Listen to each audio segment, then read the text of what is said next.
በዓለም አቀፉ መድረክ ሀገራቸውን በአትሌቲክስ ዘርፉ ከፍ አድርገው ስሟን ካስጠሩ አትሌቶች አንዱ ነው።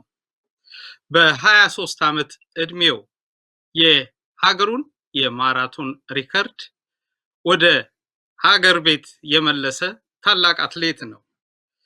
2 ሰዓት ከ06 ደቂቃ ከ50 ሰከንድ ዓለም አቀፍ ክብረ ወሰን ሆኖ ለ10 ዓመት በእጁ ቆይተዋል። ከቀድሞ የኢትዮጵያ የፖሊስ ሰራዊት አዛዥ ሜጀር ጄኔራል ወርቁ ዘውዴ ጋር የተጋራው ታሪክ አለ።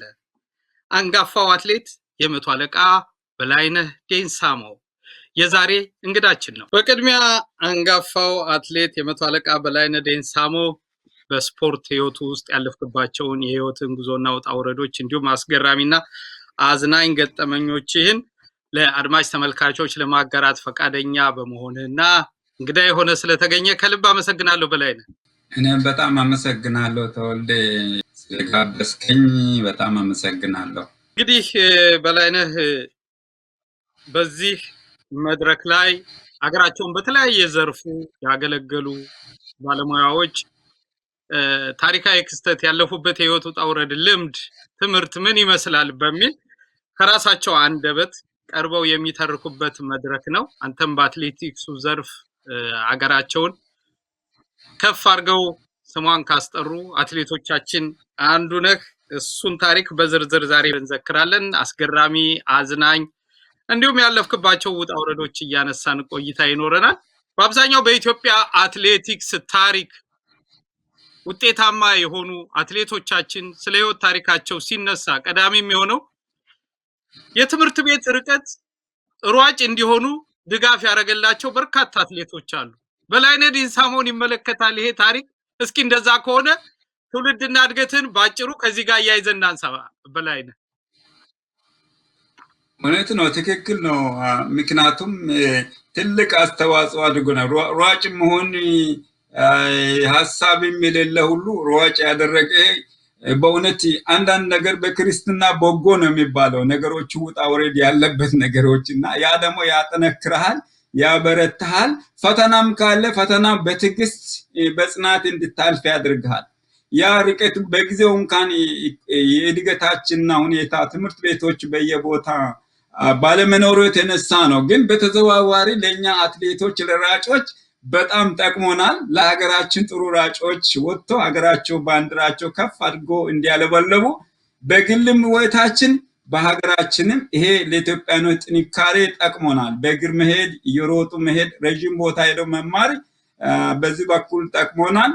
በእውነት ያው ከቀደሙት ከጀግናችን የአፍሪካና የዓለም ጥቁር የኦሎምፒክ 2 ጊዜ አሸናፊ ጀግና ሻምበል አበበ ቢቂላ፣ ቀጥሎ ሻምበል ማሞ ምሩጽ ይፍጠር እና አብሮ የነበሩት እንደ ሼት ሱራ መሐመድ፣ ካድር ዮሐንስ መሐመድ የነበሩት ነበሩ። ከነሱ በኋላ ተከታይ በመሆነ እኔም እንደነሱ ርቀት ቦታ ቢያንስ ኤሌመንተሪ 7 ኪሎ ሜትር ከቤቴ ይርቅ ነበርና በልጅነት ጀምሮ ከዛ ርቀት እየሮጥኩ ደብተሬ በግራ እጄ ይዤ በቀኝ እጄ እየሰራ በአንድ እጄ ብዙ ጊዜ ያው እስከ ሃይ ስኩል ድረስ ተምሬያለሁ እና ኤሌመንተሪ እስከ 7 ኪሎ ሜትር ነው። ሃይ ስኩል እስከ 9 ኪሎ ሜትር ይሆናል 9-10 ኪሎ ሜትር ይሆናል እና ይሄንን ያህል ጊዜ ነበረ የተማርኩት በእግሬ እየሄድኩ። ያ ደግሞ ለረጅሙ ሩጫ ውጤታማ እንዲሆን ያደረገኝ ያለ አሰልጣኝ ለትምህርት ቤት ስለምረፍድብኝ ስለምሮጥ ለራሴ ትሬኒንግ ሆኖ ጠቅሞኛል። ለዚህ ነው ወደ አትሌት ፌዴሬሽን ሲመጣ በአጭር ጊዜ ውጤታማ ሆኜ የዓለም ክብረ ወሰን መስመር ያበቃኝ። ያ ያለበት ሁኔታ እናናራችን የትምህርት ቦታ ዳገት ቁልቁለት ወጥተን ስንመለስም እንደዚህ በእግር ነው የምንመለሰውና ያ በጣም ጠቅሞኛልና ነበርኩ እንደሌሎች። አዎ የአብዛኛዎቹ የአትሌቶቻችን ታሪክ ሲነሳ ከትምህርት ቤት ርቀት ጋር በጀመሩት ከዛም ወደ ስፖርቱ ተስበው ለውጤት እስከ መብቃትና ሀገራቸውን በዓለም አቀፍ ደረጃ ለማስጠራት እንደቻሉ የሁሉንም ታሪክ ስንከታተል ከዚሁ ጋር የተቆራኘ ነው። የበላይነህም በዚህ ውስጥ ነው ያለው። እስኪ እንግዲህ ለመቶ አለቃ በላይነህ ዴንሳሞ የመጀመሪያው ዓለም አቀፍ ውድድር ለማድረግ ጃፓን ነው ያቀናው። በ1978 ዓመተ ምህረት እንደ ኢትዮጵያ አቆጣጠር በፈረንጆቹ 1986 ማለት ነው። ይህ የመጀመሪያ ዓለም አቀፍ ውድድርህ ነው። ለብዙ ነገር አዲስ ነህ ብዬ ገምታለሁ።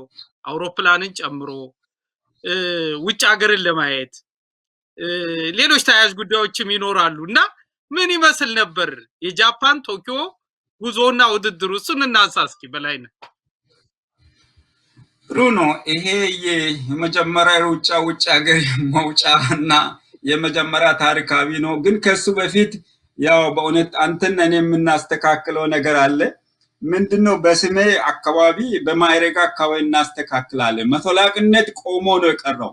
እኔ ሪከርድ ከሰበርኩ በኋላ የተሰጠኝ ከኔ ጋር የነበሩ ኮሎኔል በላይ ናቸውና እንደውም አትሌት እያልክ ቢትጠራኝ የበለጠ ይሄንን ነገር ደስ ይለኛል። ለምን ማዕረግ የነበረው ጊዜ ወደ አሜሪካ ከመምጣት በፊት ጀምሮ በዚህ በኢህአዴግ ጊዜ ማዕረግ ተዘሎ ዝም ብለ ያታለፈንበት ጊዜ ስለነበረ እኔ እዚህ ሀገር ከመጣው በኋላ ነው አብሮኝ ያሉ ጓደኞቼ ማዕረግ የቆየው የረዘም ቆሞ የቀረው ማዕረግ ተሰጥቷቸው አሁን ኮሎኔል አካባቢ የደረሱት። እኔ ግን ቆሞ በዓለም ክብረ ሰብሬ የተሰጠኝ በመንግስት ማዕረግ ቆሞ ስለቀረ አሁን መቶ አለቅነቱ ቢቀርብና ለወደፊት ይታሰብበታል። አትሌት በላይነህ እያልከው ብናደርግ ጥሩ ነው ወይ? በዚህ አካባቢ ማለት ፈልጋለሁ። በጣም ጥሩ ማስተካከያውን ያንተ ፍቃድ ስለሆነ እቀበላለሁ። ግን አንተም አትሌቱን እንጂ በዛ ወታደራዊ ክፍል ውስጥ አልፈሃል ማለትም የስፖርት ክፍሉ ውስጥ ተሳታፊ በነበርክበት ለሀገር ባበረከትከው አስተዋጽኦ በጊዜው የነበረው መንግስት የሰጠህ ወታደራዊ ክብር ስለሆነ በሱ በመሄድ ነው ህግ ስለሆነም ብዬ ነው ስጠራ የነበረው።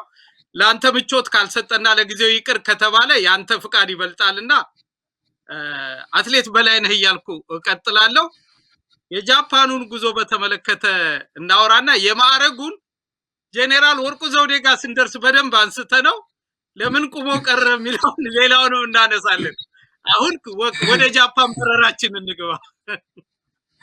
እውነት ነው። እውነት ተወልደ ትልቅ አክብሮት ይቀበላለሁ። የዛን ጊዜ የተሰጠኝ ሀገሬን አስጠርቼ በጀብዱ የተሰጠን ስለሆነ ማዕረግን አከብራለሁ። ንቅ አይደለም፣ ትክክል ነው። ግን ህዝባችን በኢትዮጵያም በዓለም ዙሪያ ያለው ሁሉ አትሌት በላይነህ የሚለው በደንብ ስለሚያቀኝ በዛ አካባቢ ቢሆን ጥሩ ነው የሚለው ነው።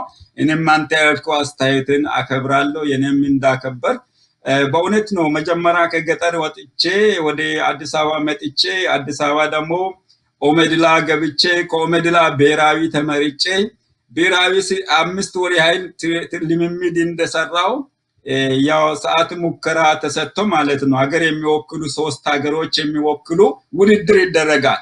30 ኪሎ ሜትር ውድድር ሳንዳፋ መንገድ ተደርጎ እዛ ውድድር ላይ እኔ 7ኛ ስለወጣው አሁን የሚመደበው ሀገር ወክሎ የሚሄዱት የውድድር ጥሪ የመጣው ከቶኪዮ፣ ከሮተርዳም፣ ከለንደን የመጣ 3 ሀገሮች 3 ራጮች ይመደባልና እኔ እንግዳውስ ገና ፉርማይም ያልደረቀ ብዙም ማለት ታወቅ ነበር። ግን በዛ 30 ኪሎ ሜትር በተደረገው ላይ ቢያንስ ወደ 100 የሚበልጥ ተወዳዳሪ ነበር። በዛ ውስጥ ደግሞ እዛ ደረጃ መግባቴ እድል ደረሰኝ እና ምርጫው የት ይደርሰኛል? ያው 2 ታዋቂ ራጮች አሉ። ተስፈኛ ሆኖ ይሄድ ልምድ እንዲያገኝ ተብሎ ጃፓን ደረሰኝ ቶኪዮ።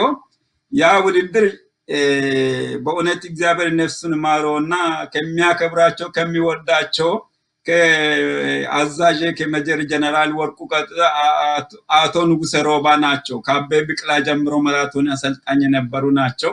ስለዚህ እሳቸው አሳወቁኝ፣ በቃ አንተ ጃፓን ቶኪዮ አገሪ ወክለ እንድትወዳደር ተመጣጣል ሲሉኝ በእውነት የተሰማ ደስታ ይህ ነው። ልህ አልችልም፣ መግለጽ አልችልም። እኔ በቅርብ ጊዜ ነው አዲስ አበባ ከመጣው 3 ዓመት አልሞላኝም። የሚያከብረውና የሚወደው ሩጫ አገሬ በጀግንነት ሲያስታውቁ የነበሩት ጀግኖች አትሌቶች ያ ኢትዮጵያ ቱታ ለብሼ አገሬ ባንዲራ ለማወለበለ ወደ ጃፓን መሄደ ልዩ ደስታ ነው የተሰማኝ ሲነገር። እኔ ኮንዲሽን የሚባለው ማላቅም ከነሱ ጋር ብሔራዊ ጋር ይሰራለው። እንደገና በግሌ ሰራለሁ። በኦሜድላ ደግሞ የነበሩ ታዋቂ አትሌቶች አለ ከነሱ ጋር ብሔራዊ ውድድር ልምምድ የሌለበት ቀን ደግሞ ከነሱ ጋር ይሰራ። መሮጤ ነው የሚያውቀው ከሰዓትም ጠዋትም እና በደስታ ተዘጋጀው። ኮንዲሽን አላቅም። ጉዞ መጀመሪያ ጊዜ ያደረግኩት እንግዳስ አውሮፕላን የዛን ጊዜ ነው። ቶኪዮ ረዥም በረራ ነው። አውሮፕላን ለኔ አዲስ ነው። በአውሮፕላን ውስጥ አጠቃቀም ብዙ ነገሮች ለኔ አዲስ ነው። እዛ ቶኪዮም ስሄድ ለኛ ይሄ ቴክኖሎጂ ያደጉ ከተማዎች ናቸው። ሁሉ ነገር ለኔ አዲስ ነው እና በእውነት ልዩ ብዙ ነገሮችም በመማር እኔም ደግሞ የዛ ውድድር ላይ ያልተጠበቀ ውጤት ያመጣሁበት ጊዜ ነበረ። ያቺ ሰዓት ኢትዮጵያኖች የገቡበት ከዚህ በፊት የገቡበት ኢትዮጵያኖች የተሻለ ሰዓት ነው። የኔ ሰዓት 2 ሰዓት 8 ከዜሮ 8 ሰከንድ ነበረና ያ ደግሞ አዲስ ሰዓት ማለት ነው። ያቺ ራሱ የመጀመሪያ ሀገርን ወክዬ ስሮጥና የስመራ ቆይቼ የሩጫ ልምድ አንሶኝ ነው መጨረሻ ላይ 19 ሰከንድ የተቀደምኩት። ጁስ እንኳን እንዴት እንደሚጠጣ አላቅም ነበር። ቱቦ ላይ እንደ ትንሽ እንትን ላይ ጭምቅ ተደርጎ የሚጠጣው ነው። እሱ እንኳን በትክክል ያላወቅኩ ጊዜ ነበረ። በሱ ምክንያት ሲመራ ቆይቼ ነው እንደው ማሸነፍ ሲገባኝ ሁለተኛ ሆኜ ያው እኔም አንደኛ ወጣው። የቦታው ቶኪዮ ቦታ ሰዓትን በማሻሻል እኔም ደግሞ ሀገሬ ሰዓት በማሻሻል ነበር ያ ሁለተኛ ሆኜ ጨረስኩት የቶኪዮ ማራቶን። አዎ ቶኪዮ ላይ በጣም አስገራሚ ታሪክ ነው የተፈጠረው። እንዳልከው ቀደም ሲል የመጀመሪያ ነው። አንድ ሁለት ነገሮች አብረን እናንሳ። የቶኪዮ እንዳልከው የቦታው ጥሩ ሰዓት ነበር ያስመዘገብከው፣ ግን ሁለተኛ በመውጣትህ አኩርፈ ሽልማት ሳትቀበል ነው የመጣኸው። ከዚሁ ጋር አብረን አያይዘን እናንሳ። ነፍሳቸውን ይማር አሰልጣኝ ንጉሴ ሮባ ባደራ መልክ የሰጡህ ዶሮ ነበር ጃፓን ይዘህ እንድትሄድ። ከሱ ዶሮ ጋር የተያያዘው የጁሱንም በደንብ ዘርዘር አድርገን እናንሳው። በቁጥር ነው የሚቀመጥላችሁ። ከዛ አንጻር የገጠመ ችግር ምን ነበር የሚለውንና አዝናኙንም ነገር አብረን ቀላቅለን እንየው። ሽልማትም አኩርፋ አልቀበል ያልክበትን አንድ ላይ እናንሳው። አትሌት በላይነህ አዎ እዚህ ላይ ማስተካከያ አድርጋለሁ። ምክንያቱም ሁለት ውድድሮች ናቸው። የቶኪዮ የመጀመሪያ ውድድር ነው። ሁለተኛው መንገድ ስቼ ሁለተኛ ሆንኩበት አምስተኛ ከተማቸው ፎኮካ ከተማ ውስጥ ነው። ጃፓን ሆነው አምስተኛ ከተማቸው ፎኮካ ማራቶን ማለት ነው። እዛ ላይ ነው ሞተሩ ተከትዬ ሞተሩ ወደ ስቴዲየም መግቢያ አካባቢ ነው ሲደርስ እሱ ሞተሩ ወደ ስቴዲየም ስለማይገባ ፓርኪንግ ሲሄድ እሱ ተከትዬ ሄድኩት። ከኋላ ያለ ሌላ ጃፓናዊ ገብቶ ያሸነፈበትና በሱ ምክንያት አውቆ ነው ዝም ያሉኝ ዳኞችና የሚያሳስት ነገር አድርጎ በግልጽ እንዲያሳዩ ይገባል። የነሱ ከኋላ ጃፓናዊ ስለነበረ ያው የራስ ነገር መቸስ ቅድሚያ ነውና በዛ ተነሳ ዝም ብላችሁ ነው አውቃችሁን ያደረጋችሁን ሁለተኛ እንዲወጣ ያደረጋችሁን። ስለዚህ ዋንጫቸውም ሽልማታችሁም አልቀበልም ብዬ እንደውም አለቀስኩ። በኋላ ከዛ ተመልሼ ያው እንደምንም ጥረት አድርጌ 50 ሜትር ሲቀር ጨረሰ። ከዛ ሽልማት ዋንጫዎች አልወሰድኩም፣ ትቼ ነው መጣሁት። በጣም ነው የተሰማኝና ከዛ የተነሳ ያው ዋንጫውን በኢትዮጵያ አየር መንገድ ፓክ አድርጎ ሁሉ ነገር እንትን አድርጎ ላኩልኝ። ኤርፖርት ከመጣ በኋላ ኢትዮጵያ አየር መንገድ እንደዚህ ሽልማቶች ከጃፓን ሀገር የተላከለ ያለ መቴ ውሰድ ስሉኝ ጊዜ ቤተ ከመጣ ምን አድርጋለሁ? የዛን ጊዜ ያው ቀዝቀዝ ብያለሁ። ቆይተው ነው መጣ ባንስ ግማሽ ዓመት ይሆናል። ስለዚህ ዋንጫዎች እጄ ወሰድኩበት ጊዜ ነበር። አንደኛው እሱ ነው። የመጀመሪያው ሩጫ ሲጀምር የቶኪዮ ማራቶን 1986 ማለት ኢትዮጵያ 1978 ዓመተ ምህረት ነውና የዛን ጊዜ ነው የጋሸ ንጉሴ ዶሮ ወጥ አሰርቶ የዛን ጊዜ ደርግ ጊዜ ነበረና ኢትዮጵያኖች አኩፎ ከሀገር በፖለቲካ ከወጣ መመለስ የለምና ብዙ ጊዜ ናፍቃቸዋል፣ ዶሮ ናፍቃቸዋል፣ የሀገር ነገር ናፍቃቸዋልና የሄድንበት ቦታ ሁሉ ጊዜ እንደዚህ ባይል ነገር እያሰራ ነው አሰልጣኝም ሌላም አሰልጣኞች ይዘው የሚሄዱትና ያው እዛ ኤርፖርት መተን ከዛ ወደ ሆቴል ጋር መጣን። ሆቴሉ ትልቅ ሆቴል ነውና ቶኮ አክሳካ ሆቴል ይባላልና እዛ አካባቢ ስንደርስ ከመኪና ላይ ከሻትል ስንወጣ ያው እሳቸው ትልቅ ስለሆኑ ለማገዝ እኔ ልጅ ስለሆንኩ አገልግሎ ከዛ ተቀብዬ ትልቅ አገልግሎና ትከሻ ላይ አደረግኩና ወደ ሆቴሉ ጋር ስንመጣ ሆቴል ወደ ሎቢ የሚያወጣው 3ኛ ፎቅ ላይ ነው። እስከ 3ኛ ፎቅ ድረስ ስኬሌተን ሊፍት ነው። የመጀመሪያ ጊዜ ነው እንደዚህ ተሽከርካሪ ሊፍት አይቼም አላቅም ወጥቼም አላቅም። እና አሁን እሳቸው ቀደም ብለው ወጡ እሱ ላይ እኔ ደግሞ ታች ቀረው እግሬን አስቀምጥ እንደዚህ አስቀምጥ ስል ጊዜ ምንም እየፈራው ማስቀመጥ አቃተኝ። እንደምንም እንትን ሳደርግ ይዞኝ የሚጥለኝ መስሎ ተውኩ። በኋላ ተመልሰው ዞሮ መጡና ጋሼ ንጉሴ አብሮ ተያይዘን እንዲህ አድርግ ብሎ አሳይቶኝ ወጣን። ስኬሌተን ሊፍቱ ላይ ዶሮ አገልግል እንደተሸከም እና ጋሼ ንጉሴ ከኋላ የሆነ እኔ ደግሞ ከፊት ነበርኩና የሚያየው በቃ ይሄ ኤሌክትሮኒክ ቲቪው በህንፃ ላይ ምናምን ክፍት ነበረና እሱ ሳይ ለካ እኔ ሳላውቀው አዞረኝ እና ወደ ኋላ እንደ ዶሮ እንደተሸከምኩ ወደ ኋላ ሲወድቅ ጋሼ ንጉሴ ምን እየሆንክ ነው እየወደቅክ ነው? አዎ ጋሼ ንጉሴ አዞረኝ ምናምን አለ። ከዛ ተጫጫሁና ከኋላ ወደ ሆቴል የሚወጡ ጃፓኖች ብዙ ሰዎች ነበር። በደረታቸው አግዞ ሁሉም አዳኑኝና ወገይ ቆረጥ ነበር። እዛ ቢወርቅ ብቻ ቢሆን ኖሮና እነሱ አድነውኝ ያ ውድድሩ ተወዳደረ። ጥሩ ውጤት አምጥቼ መጣሁ። አንደኛው እሱ ነበር። ጃፓን ከውጤት ጎን ለጎን አስገራሚም ቀደም ሲል እንዳጫወትከንም የሚያዝናኑ ገጠመኞችም ነበሩ። ይሄ የበርካታ አትሌቶቻችንም እንደዚሁ አዝናኝ አስገራሚ ታሪክ አለ። ፎኮካ ቀደም ሲልም እንዳልከው እንግዲህ የሞተር ብስክሌት ተከትለህ የሞተር ብስክሌቱ አሳስቶ ከስቴዲየሙ ውጭ እንደገና ተመልሰ ገብተህ ሁለተኛ የወጣህበትና አኩርፈህ ሽልማትህን በኢትዮጵያ አየር መንገድ የተላከልህ እሱ አስገራሚ ነው። ለመጨረሻ ከጃፓን ከመውጣታችን በፊት ውሃውን ጉዳይ እናንሳ፣ የጁሱን ማለት ነው። ያጋጠመ ችግር ጁሱ ያው እንግዲህ ከእናንተ ከአትሌቶቹ ማሊያ ቁጥር ጋር የሚያዝ ነገር ያለው ይመስለኛል። እስኪ አንተ አውራን፣ ምንድን ነበር ያጋጠመ ጁስ እንዳትጠጣ ያደረገ ውድድሩ ላይ? እውነት ነው። እኔ ቅድም ጊዜ ለመቆጠብ ነበር እንትን ያደረግኩትና ሁሉ ነገር ለእኔ አዲስ ነው።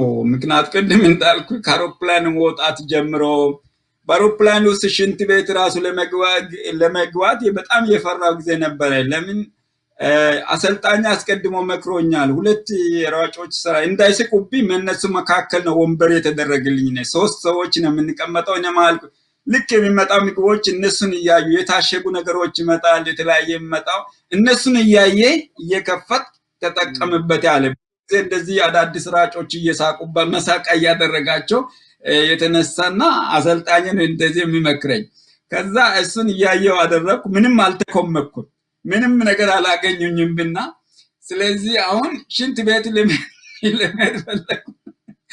ሽንት ቤት ደግሞ እኔ ገጠር ልጅ ነኝ። እንኳን ከተማው እንኳን ብዙ ሽንት ቤቶች የተጀመረው ገጠር ሽንት ቤቶች ይሄንናል ቤት ውስጥ ሰው ሽንት ቤት አይቀመጥም ነበር። እኔ አልቆየው ከተማና ስለዚህ ከተማውም ራሱ ኢትዮጵያ ውስጥ ያለ አዲስ አበባ እሱ እየገረመኝ እያለ ብዙም ለኔ አዲስ ነበርና አሁን ደግሞ ፕላስ አውሮፕላን ውስጥ በአየር ላይ እየሄደ ሽንት ቤት መቀመጡ ገብቶ ምናምን እየፈራው ነበር። እንዴት ነው የሚሆነው? እንዴት ነው የሚደረገው? እያልኩ እንደምን ሰው እያየው ቀስ ብዬ ገባው እና ሲገባ አሁን በአማርኛም እንግሊዝኛ የተጻፈ ያለ የኢትዮጵያ አየር መንገድ ስለሆነ እና ሽንት ቤት ከተጠቀምኩ በኋላ ፈለኩት። በቃ ይሄንን ነገር ምንድነው ሽንት ቤት ፍላሽ ለማድረግ ማለት ነው።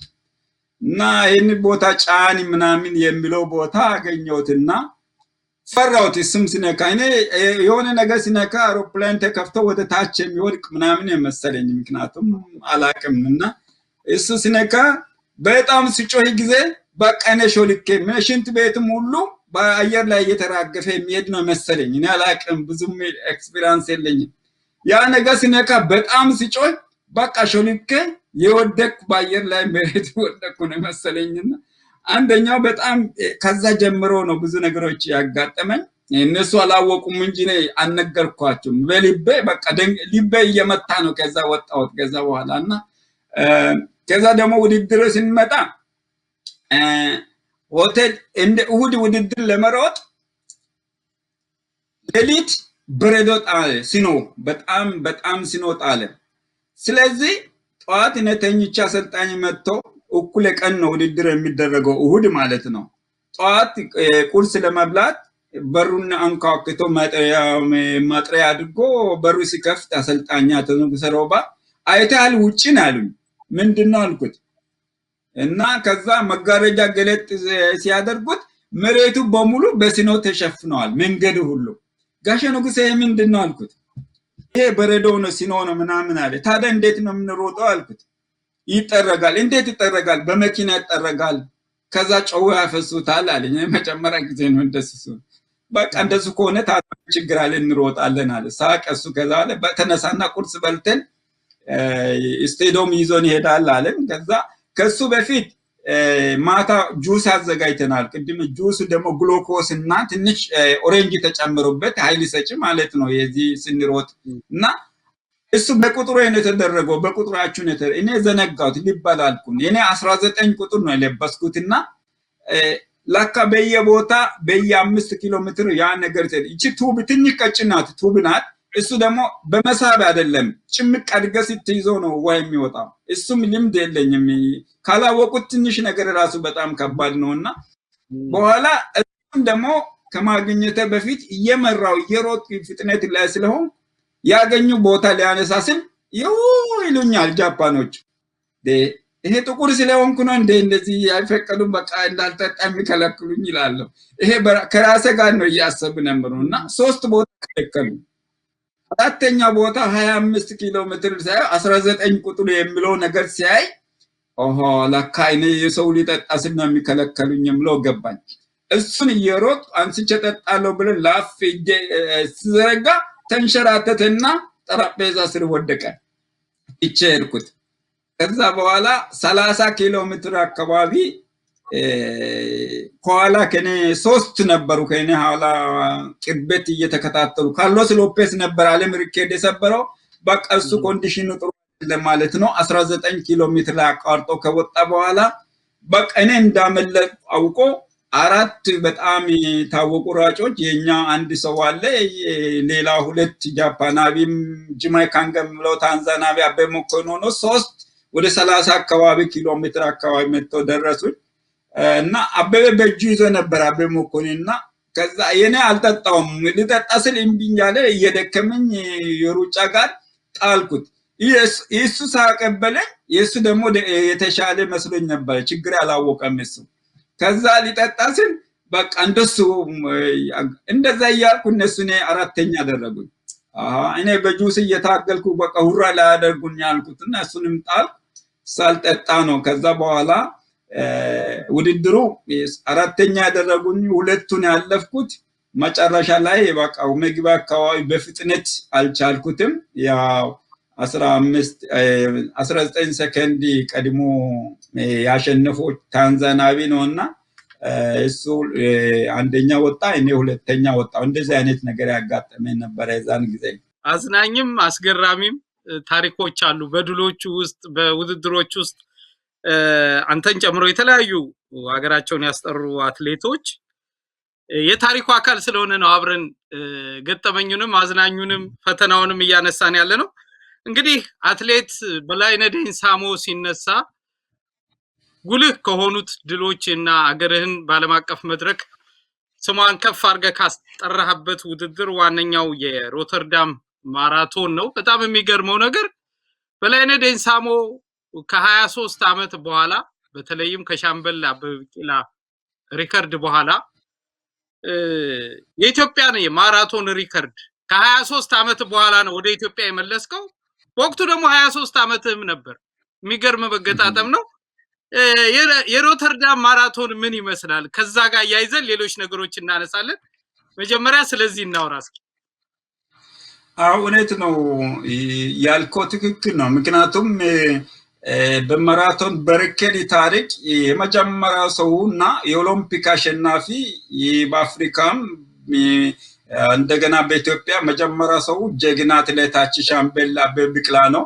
እሱን ሳናነሳ የሆነ እንደው መጠየቅ ወይ ስፖርት ስናነሳ በእውነት ትክክል አይደለም ብዬ ነው የሚቀበለው እኔ እና ስለዚህ የሁላችን ጌታ እሱን ተከታዮች ነን፣ የእሱ ፍለጋ ተከታዮች ነን። ስለዚህ በተለይ ማራቶን ማለት ነው። ስለዚህ ይሄንን ነገር ለማድረግ እኔ አስቀድመ ጥያቄ ለአሰልጣኝ አቅርቤ ነበር። እኔ ሩጫ ብሔራዊ ተወዳዳሪ ከሆንኩ በኋላ አንዳንድ ፋይል ታሪክ ምናምን እዛ አትሌት ፌዴሬሽን በሚያይበት ጊዜ ከአበበ ቢቂላ በስተቀር ሪከርድ ማድረግ ማደር ላይ ያለው አንድም ኢትዮጵያዊ ሯጭ አልነበረም። አሁን ብዙ ሰዎች አያውቁትም እና ከዛ ከኔ በኋላ ነው ብዙ ሪኮርዶች እነ ኃይሌም እህቶቻችን ሴቶችም ቀነኒሳም ብዙ ሪከርድ የሰባበሩት የዛን እንጂ ከአበበ ቢቂላ በፊት ምንም አይነት ሪከርድ ያመጣ ኢትዮጵያዊ ከአበበ ቢቂላ በስተቀር አልነበረም። እኔ የሪከርድ ታሪክ ሁለተኛ ሰው ነኝ ከአበበ ቢቂላ ቀጥሎ ማለት ነው። ስለዚህ ያ ሪከርድ ምንድነው? እኔ ታሪኩን በአትሌት ፌዴሬሽን ታሪኩን ሲከታተል አበበ ቢቂላ ሪከርድም ከተወሰደ ብዙ አመታት ሆኗል። ሌላ ሪከርድ ደግሞ የለንም። ስለዚህ አሰልጣኝ ቁጭ ብሎ ስንጫወት ላይ ከአንድ አሰልጣኝና አባት ሆነን ስናወራ አቶ ጋሼ ንጉሴ ሮባ ጋሼ ንጉሴ እኔ አትሌቲክሱ ውስጥ ታሪክ ውስጥ አበበ ቢቂላ ነው ሪከርድ የሰበረው እሱ ብቻ ነው። ሌላ አትሌቶች እንደ አረንጓዴ ጎልፍ ተብሎ እንኳን ስያሜ በዓለም ተሰጥቶናል። ተከታትሎ በማሸነፍ አረንጓዴ ማሊያ ቢጫ ጫማ በማድረግ ጉድ ተብሎ አረንጓዴ ጎልፍ መጣ ተብሎ የተሰጠ ስም አለ። ይሄ ሁሉ እየሮጥን መርች ቀያሪው እስከሚባል ሻምበል ምሩጥ ይፍጠር እንደዚህ አይነት አለን። ለምንድን ነው የአትሌቲክሱ የሪከርድ ማይረግ ውስጥ ከአበበ በቀር የሌለ ነው ብዬ ጠየቅኩት እና እንለፋለን ግን እንደክማለን በላይን አልቀናልንም አለኝ ጋሼ ንጉሴ ሮባ እና ይሄን በልቤ አስቀመጥኩት። እኔ ለሪከርድ ይዘጋጃለሁ አላልኩትም። ስለዚህ ልቤ ውስጥ አስቀምጬ አሁን ሌላ ቦታ በሄድንበት ቦታ ስለምናሸንፍ ጓደኛዬ አበበ መኮንን መንግስት ማዕረግ እንዲሰጠን ከጨርቅ ማዕረግ መኮንነት እንዲሰጠን አዛዣችን ሜጀር ጀነራል ወርቁ ዘውዴ በፊትም እንደዚህ ስብሰባ የፖሊስ ስብሰባ መኮንኖች ስብሰባ ሲኖር እሳቸው አጠገብ ነው የሚያስቀ እኔ አለውላችሁ እናንተ ብቻ ሀገራችሁን አስጠሩ እኔ የእናንተ መንግስትን ጠብቄ የእናንተን ወሮታ አስከፍላችኋለሁ ብሎ ይናገሩ ነበርና ስለዚህ ይሄንን ብዙ ቦታ በማሸነፋችን እንዳሉት መንግስት ደረጃ ጠይቆ የመኮንን መተላቅነት ማለት ወይ ካይደት ገብቴ ነው ወይንም ልዩ ጀብድ አምጥቴ ነው ማግኘት ያለብንና ከጨርቅ ማይረግ ነው ወደ መኮንነት እንዲመጣ የተደረገ የተፈቀደልና እሱ ማይረግ እድገት ምክትል መተላቅነት ማይረግ እድገት ተሰጠን በልዩ ሁኔታ በመንግስት ፍቃድ የኛ ማይረግ ምክንያት በማድረግ ፖሊስ መኮንኖች ክለብ ድግሱ ተዘጋጀ፣ ኮክቴሉ ተዘጋጀ። አስኮ መንገድ ያለው መኮንኖች የፖሊስ መኮንኖች ክበብና እዛ ላይ ነበረ ያው አዛዦች አሉ፣ ሁሉም ጦር ኃይል ያሉት መከላከያ፣ አየር ኃይል፣ ባህር ኃይል ሁሉ አልቀሩም። ባህልና ስፖርት ጉዳይ ሚኒስትሮች ነበሩ፣ ጋዜጠኞች ነበሩ። ዛሬም እንደው በነፍሳቸው እግዚአብሔር ማሩና የሉም እና ደምሰም እና ብዙዎች ነበሩ የነበሩት እዛና በዛ መካከል ሳናስበው አዛዣችን እየበላን እየጠጣን እስ መንግስት ይሄንን እንደተናገርኩት ጠይቄ ማይረጋቸው ተፈቅዶላቸው ያ መኮንነት ማይረግ ተሰጣቸው። ከዚህ በኋላ ሀገራችሁ እንዴት ነው የምታስጠሩት? ምንድነው የምታስቡት? እስ ለታዳሚዎች በየተራ ተናገረዋል እና እኔ ተራዬ ሲደርስ በእውነት ይሄ የተደረገልን ነገር እኔ በጣም ከብዶኛል። ይሄን ውለታ እንዴት አድርጌ እመልሳለሁ እያልኩ ጠዋትና ማታ ሲያስብ ከስቻለሁ አልኩት። ያለው ህዝብ ሁሉ በሳቅ ሞቱ። ከዛ ደግሞ ቀጥዬ አሁን የእጄ ማሸነፍ ብቻ ሳይሆን እኔ ጀግና አትሌታችን ሻምበል አበበ ቢቂላ የተወሰደውን ማራቶን ሪከርድ ከነጮች ጥቁሮች አስመዝግቤ ነው የሚመጣው፣ ሪከርድ ሰብሬ ነው የሚመጣው ብዬ ተናገርኩ እዛው አዳራሽ ውስጥ። ከዛ በኋላ ምን ሊበል ቤቱ በሙሉ ሁሉ ሁሉ ተነስቶ አዛዥ መጥቶ አቀፈኝ። ከዛ ደግሞ ሌላ ሁሉ ተነስቶ ያለ ማቋረጥ ህዝብ ያጨበጭባል፣ ጋዜጠኞች ይጽፋሉ። እና ይህንን ተናግሬ ልዩ ወንበር ነው ጎን ለጎን ጓደኛ አበበ ጋር ያስቀመጡልንና ተመልሼ ወደ ቦታዬ ተናግሬ ወደ ቤታ ስመለስ ደግሞ አቤ አስደነገጠኝ። እኔ የገጠር ልጅ ነኝ፣ ሞራል አለ፣ ወኔ አለ፣ ሌላ የሚያስበው ነገር የለም፣ መሮጥ ብቻ ነበር የሚያስበው። እና እንደዚህ በሞራል የተናገርኩ ነው። ምን ብትተማመን ነው? ጤነኛ አይደለም ወይ? አብደሃል ወይ? ምናምን ብሎ ተናገረኝና ስለኝ ጊዜ ምን ያደረግኩ አቤ ምናምን አልኩ። በምን ብትተማመን ነው? በአዛዥ ፊት፣ በፖሊስ አዛዥ ፊት እንደገና ብዙዎቹ ባለስልጣኖች፣ ጋዜጠኞች ያለበት ቦታ ሪኬድ ይሰብራለሁ ብሎ ቢትናገር ምን ብትተማመን ነው? የነገ ይሄንን ካላደረክ ሁሉ መሰደባይ ነው የምትሆነው ሰው ሁሉ ፊት። ይሄ ጉረኛ እንዲህ ብሎ ምናምን ተባለ። አላቅልህም ጉዲህ ነው ምናምን አለ። ከዛ በኋላ እውነት ልክ ማሰብ ጀመርኩ። ከዛ በኋላ ደስታዬም ሁሉ ተለዋወጠኝ። ደነገጥክ? አዳራሹ እንደምንም ጨርሰን ወደ ቤት እያሰብኩ በቃ ተለዋውጬ ወደ ቤት አካባቢ ስመጣ ባለቤቴ እንዴት ነው ዛሬ? እሷ ነፍሰ ጡር ስለነበረች የትልቁ ልጃችን ክብሮሰን ማለት ነው መውለጃ ተቀዋልና እንዴት ነበረ ዛሬ እንትናችሁ ኮክቴሉ እዛ እንትናችሁ አለ። ጥሩ ነበረ፣ ግን ዛሬ ጉድ ሆኜልሻለሁ አልኳት። ምንድነው አለ። ሪከርድ ሰብራለሁ ብዬ አበም አስደነግጦኛል። እንዳለው ትክክል ነው። አንድ አዛዥ ፊት አዛዦች ፊት እንደዚህ ጋዜጠኛው መንግስት ባለስልጣኖች ፊት ሪከርድ ሰብራለሁ ብዬ ተናገር። ይሄ ካላደረኩ ካልፈጸምኩ ወታደርም አይደለም ሰው አይደለሁም። እና በኋላ በጣም አዘንኩ። ምን ያደርጋለሁ? እንዴት አድርጌ እመልሳለሁ ብዬ በማሰብ በቃ ደስታዬም ሁሉ ጠፋ አልኳት። ከዛ አይዞ በቃ ብዙ ጊዜ ለሷ አስባለሁ። ነፍሰ ጡር ስለሆነች አንዳንዴ ማታ ያማታልና የዛን ጊዜ ጥሩ ካልተኛው ነገ ያለ ትሬኒንግ 30-40 ኪሎ ሜትር ለመሸፈን በጣም ከባድ ነው። እና በዛ አንፃር በቃ ለስል አይዞህ በቃ እግዚአብሔር ይረዳሃል፣ ሆቴል ትገባለህ፣ እናቴን አንተ ጠይቅና እናቴ ላንተ ይሽሎሃልና ጠይቅና እናቴ ነገ ይምጡ፣ አንተ ሆቴል ትገባለህ፣ ማንም ሳይረብሽም እኔንም ትንሽ ሳትተኛ እንዳታድር፣ አንዳንድ ፕሮግራም ትክክል ሳትሰራ እንዳትቀር ሆቴል ትገባለህ አለችኝ። ከዛ በኋላ እሷን በቃ ትልቅ ሞራል ሰጠችኝ። ከዛ በኋላ እሷ ሳምኳትና ጥሩ በቃ እኔ አሁን ደውላለሁ ማዘርጋ አልኳት። ከዛ ማዘርጋ ደውዬ ወደ አሁኑ በልሽ አንተ ከፈለክ እኔ ለአንተ የምትፈልገው ሁሉ አድርግልሃለሁ፣ እመጣልሃለሁ፣ አታስብ፣ አትጨነቅ፣ አንተ ዝግጅት ያድርጋለሁ። ከዛ በኋላ ወደ ሆቴል ቃይን ሻንጣይን አስተካክዬ ማንም ሳያውቅ አሰልጣኛውን ካናቅም ብዙዎቹ አቁምና ሆቴል ገብቼ ዝግጅት ያደረግኩ እግዚአብሔርን እየለመንኩ ያው እግዚአብሔር አላሳፈረ ጊዜ ደረሰ።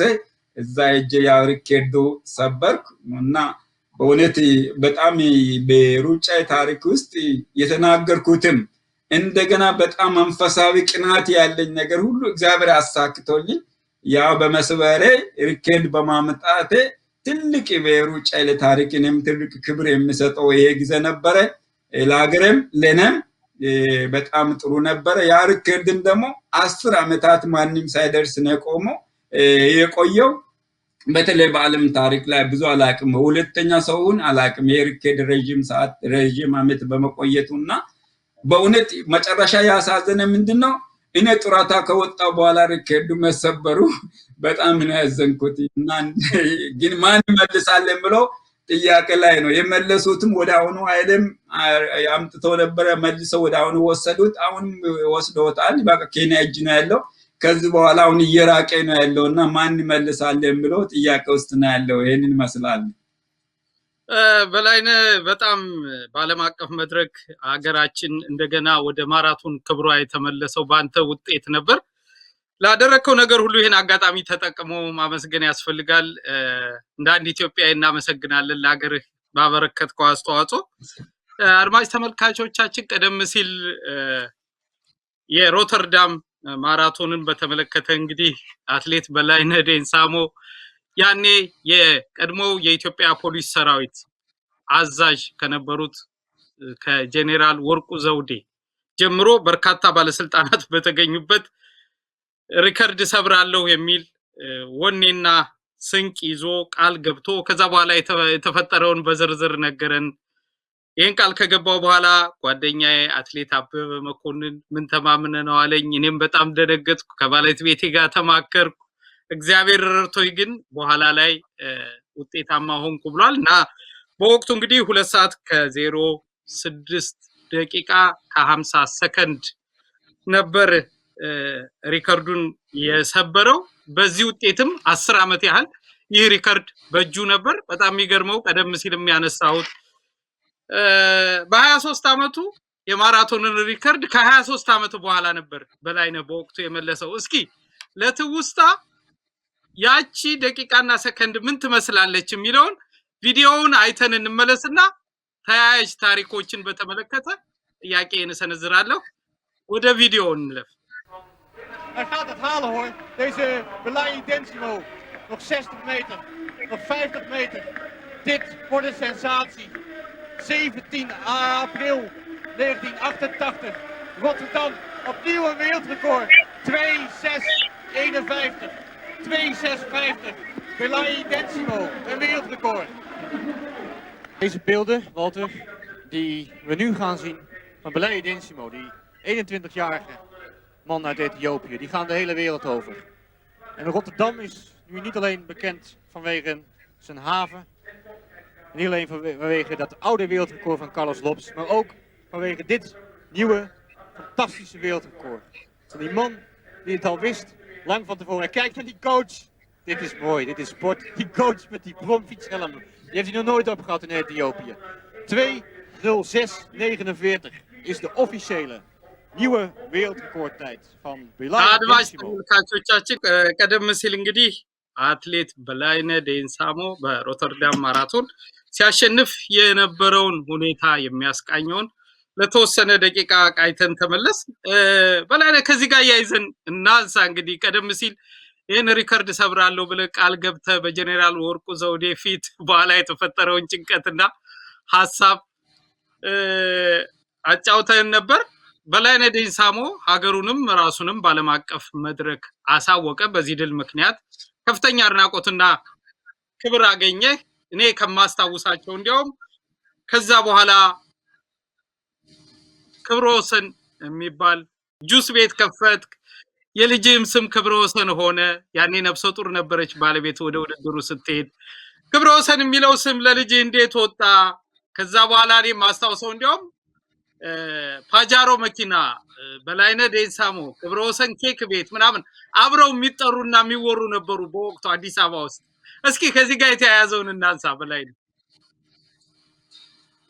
እውነት ነው። ምክንያቱም ታሪካዊ ነበረ። ያው ቅድም እንዳልኩ የሆነበት ነገሮች ሁሉና በጣም ደስ የሚል ጊዜ ነበረ የነበረው ጊዜና ቅድም ራሱ ውድድሩ ላይ ስታየው እኔ ራሱ ገርመኛል አሁን ሳየውና አይፈቀድም እኮ ከኋላ መሮጥ።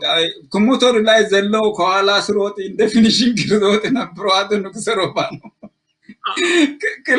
ክልክል ነው። ከኋላ ሯጭ አለ ሌላ አይሮጥም። በጣም ክልክል ነው።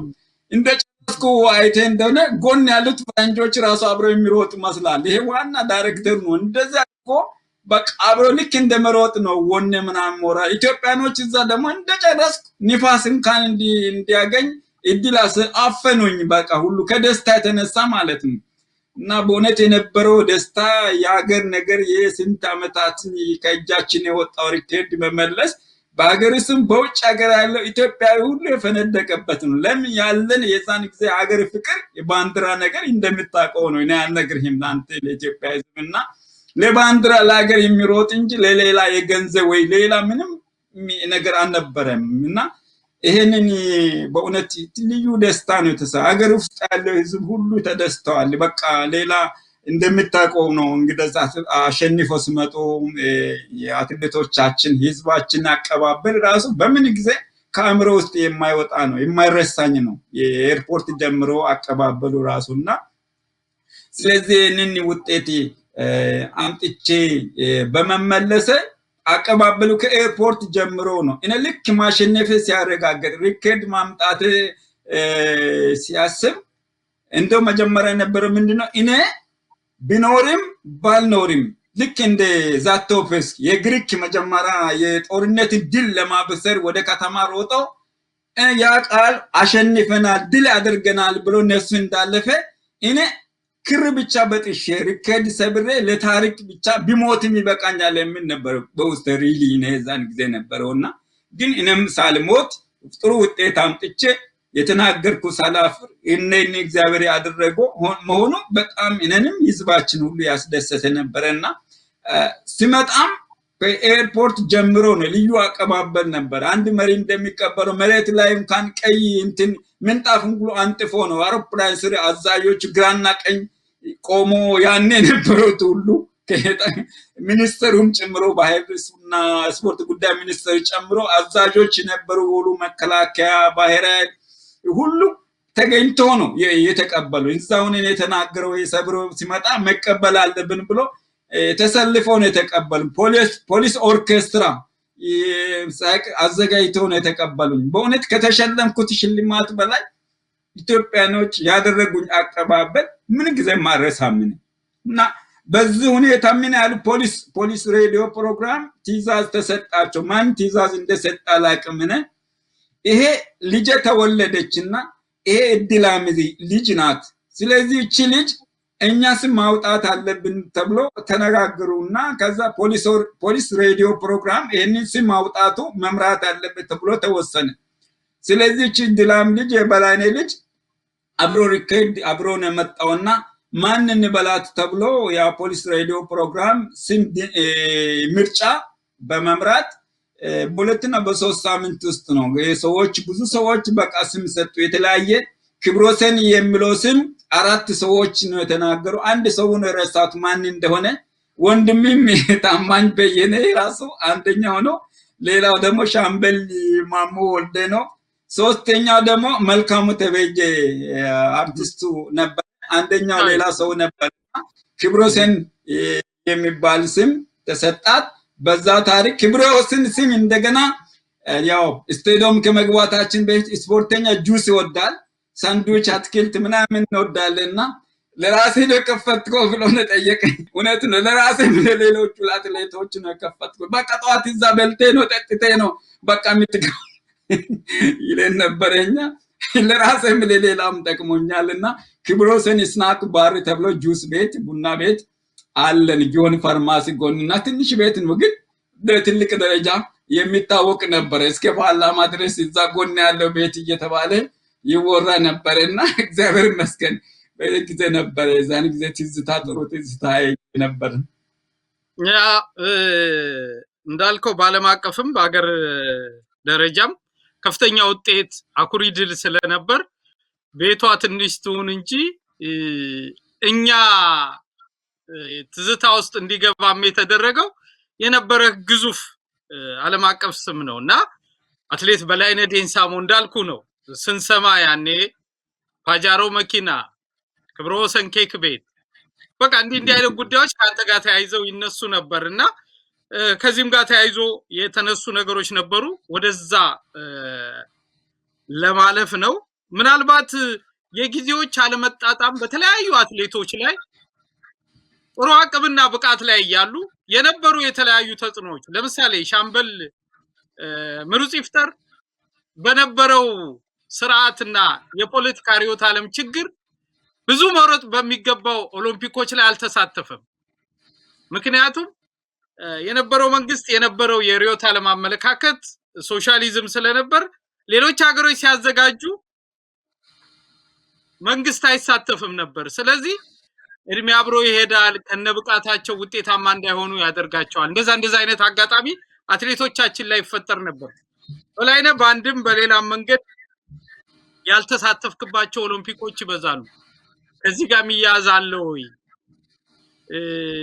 እሱን እናንሳና ወደ ቀጣዩ ጥያቄ መለሳለሁ ምናልባት የነበረ ብቃትና ደጋግመ ውጤታማ ልትሆንባቸው የምትችላቸውን እድሎች በእንዲህ አይነት መልኩ አታሉ የሚለውን አብረን እናንሳ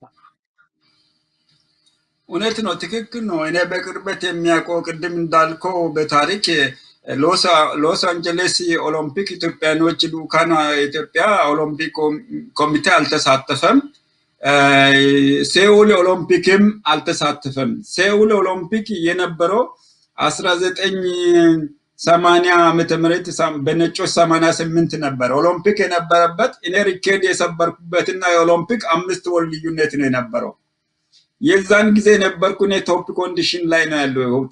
የርኩበት ቦታ ሁሉ እያሸነፍ ሪኬድም የሰበርኩ ጊዜ ስለነበረ ብዙ ቻንስ ጥሩ ነበረኝ። የኦሎምፒክ ማሸነፍም የኦሎምፒክ ውስጥ መዳላም ውስጥ መግባት ትልቅ ለኔም ይሁን በዓለም ደረጃ የተሰጠበት እንትን ጊዜ ነበር ለኔ ግምትና ግን እንዳልኮ የሀገር ፖለቲካሊ ጉዳይ ሆኖ ሶሻሊስት እና የካፒታሊስት ሀገሮች ሁለቱም ኖርዝ ኮሪያ እና ሳውዝ ኮሪያ አብሮ ካላዘጋጁ አንሳተፍ ብሎ መጀመሪያ የውሳኔ ሶሻሊስት ሀገሮች ራሽያ ውሳኔ ይወስናል። ኢትዮጵያም ሶሻሊስት ሀገር በመሆኗ እኛም አንሳተፍም አሉ። ሁለቱም ኮሪያኖች ተስማምተው አላዘጋጁም። በዛ ምክንያት ኢትዮጵያ በአቋሟ ጸንታ ቀረች። በቃ በዛ ምክንያት ኢትዮጵያ ሴኡል ኦሎምፒክ ኢትዮጵያ ቲም ኦሎምፒክ ቲም ሳንካፈል ቀረ። 4 ዓመት የኔ ድሌን ቀጭ ያ መሆኑ እና የዛን ጊዜ ጥሩ እድል ቻንስ እና ጥሩ ውጤት የነበርኩ ጊዜ ያ ኦሎምፒክ ቢካፈል ለኔም ለሀገሬም ጥሩ ነበረ። አልሆነም። ሁለተኛው ኦሎምፒክ 4 ዓመት በኋላ ባርሴሎና ኦሎምፒክ ነበረ። የባርሴሎና ኦሎምፒክ ሚኒማም ሁሉ አንጥቼ በዝግጅት ጀመር።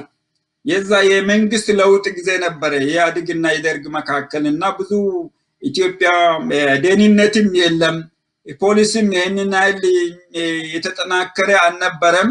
ያው የነበረው ሰራዊት ብዙም ከተማ ውስጥ ኤክስፒሪያንስ የነበራቸው አልነበረም። የመጡት እነሱ ጫካ ውጊያ ነው የሚያውቁት።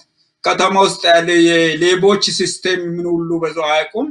እና የነበረው ወታደር ደርግ ጊዜ የነበረው ወታደር በቃ መጨረሻ ላይ በቃ ምንም የሚሄዱበት ሰዓቱ መሳሪያቸው ይዘው መጥተዋል። ሌሎች ደግሞ ቦምብም ሁሉ በየቦታ ጥሉ ነበረ። የሚገዛ ሲያገኙ ይሸጡ ነበረና በየቦታ ወንጀለኞች ይሄንን ምክንያት አድርጎ አገኙት እና በዛ ምክንያት እኔ ታርጌት ታደረጉኝ።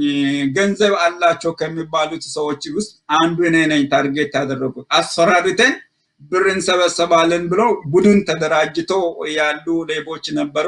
እነዚህ ሌቦች በደብዳቤም ይሰጡኛል መልእክት፣ ስልክም ይደውሉልኛል። ስለዚህ የጠየቁኝ ብር ያው ብዙ ጊዜ የተናገርኩ ቢሆንም በኢትዮጵያ 50 ሺህ የዛን ጊዜ ዋጋ አለው፣ ትልቅ ብር ነው 50 ሺህ። ዛሬ 20 ስንት ዓመታት በፊት ወደ 25 ዓመት በፊት ነው ይሄ ጉዳይ። እንደገና $1000 ካሰጠን መጀመሪያ አንተን እንገላለን፣ ቀጥሎ ቤተሰብን እንገላለን የሚል ነበር። ይሄ እኔ ስጋት ውስጥ ከተተኝ እና ደብዳቤ የሰጡኝ አትሌት ፌዴሬሽን እኔ ከዘመድ የመጣ መስሎ ለዘባኞች ሰጥተው ነው የተቀበልኩት። ደብዳቤ ከተቀበልኩ በኋላ ደርሷል ደብዳቤ አሉኝ። አዎ ደርሶኛል፣ እንደዚህ የሚል እኛ ነን አሉ። የሆነ ድርጅት ስም አላቸው፣ ነበልባል ቦምብ ነን እንደዚህ ምናምን የሚባል እንትን ግሩፕ አላቸውና ይሄንን የጠየቅነው ብር ትሰጠናለህ ወይስ አትሰጠንም አሉ። እኔ የለኝም፣ ያለ ያገኘሁት ብር እኔ ቤት ገዝቻለሁ፣ ሌላ ምንም አይነት ብር የለኝም እኔ አልኳቸው። እውነት ነው። እኔ ደግሞ በምንም ውስጥ አልነበርኩ። ያቺ ያገኘሁት ብር ጥቂት ነው። የዛን ጊዜ ሽልማት የነበረው ሌቦች እያስቸገሩኝ ገጠር ወጣ ያለ ቦታ ነበርኩ፣ ኮተቤ ነበርኩና እዛም ሌቦች ያስቸግሩ፣ ማታ ያስቸግሩኛል። ሌቦች ብር ያለው ከውጭ ሀገር ብር ያመጣል የሚል ስለዚህ በቃ ያለችን ብር ሁሉ ሰብስበን ወደ ቦሌ አካባቢ ገዝተናልና ሌላ ትርፍ ብር በእውነት ነው አልነበረኝም። እና እኔ ብር የለኝም፣ በቃ ብር ከሌለኝ እንገላለን አንተንም እነሱ በቃ እኛ የምናመልከው አምላክ ያድነናል፣ እኔ ከየትም ማምጣት አልችልም፣ የምትሉት ብር ሊሰጣቸው አልችልም አልኩት። ይሄንን እያስፈራሩ ስለሆነ ይሄን ለሚመለከቱ ላሉ ለጊዜው እዚያው ከተማ ውስጥ ያለው ያው የታጠቁት ጥቂት ያታጠቁ ሰዎች የኢህአዴግ ሰዎች ነገርኩ። ምንም ትኩረት የሰጠም የለም፣ ለኔ ዋጋ የሰጠ ይዛን ጊዜ አልነበረም። ይሄ ነገር እየፈራው እንደውም አትሌታችን እግዚአብሔር ነፍሱን ይማረውና ሻምበል ምሩጽ ይፍጠር ነገርኩት። በብዛት የሱ አገር ሰዎች ስለሆኑ ምናልባት እሱ በቋንቋው ተናግሮ እንደው አንድ ነገር እንዲያደርግ ነገርኩት።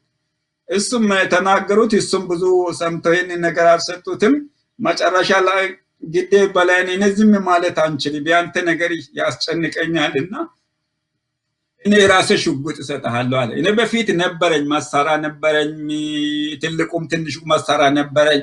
ኢህአዴግ ሲገባ ቀድሞ የነበራችሁ ወታደሮች ናችሁ አስረክቡ መሳሪያ ካልሆነ ብሎ እንትን ስል ሁላችን ደህንነታችን ሰላም ስለምንፈልግ ሽጉጥም ይሁን ክላሽም ሁሉ መልሰናል እና ይህን ደግሞ ያውቃል። ሌቦች በውስጥ ታዋቂዎች አሉ ደግሞ ውስጥ ድሮ እንኳን አንድም ለኛ የሚነካን ሰው አልነበረምና ይህን ስለሚያውቁ መመለሳችን በቀን ያለኝ ሽጉጥ አለ ላንተ ስጥ ያለኝ እኔ በጣም አረሳም ማቸስና እግዚአብሔር እነሱ ማሮና የራሱ የነበረው ሽጉጥ ነው ለኔ ሰጠው። ትንሽ እንደው ለማስፈራራ ይሆናል ብሎ የራሱ ነው የሰጠኝ። የነበረው ጊዜ የነበረው ወቅቱ የነበረው መንግስት ትኩረት ሰጥቶ ይሄን ነገር ሳያደርግ ሲቀር እሱም አዘነና እሱን ሰጠኝ።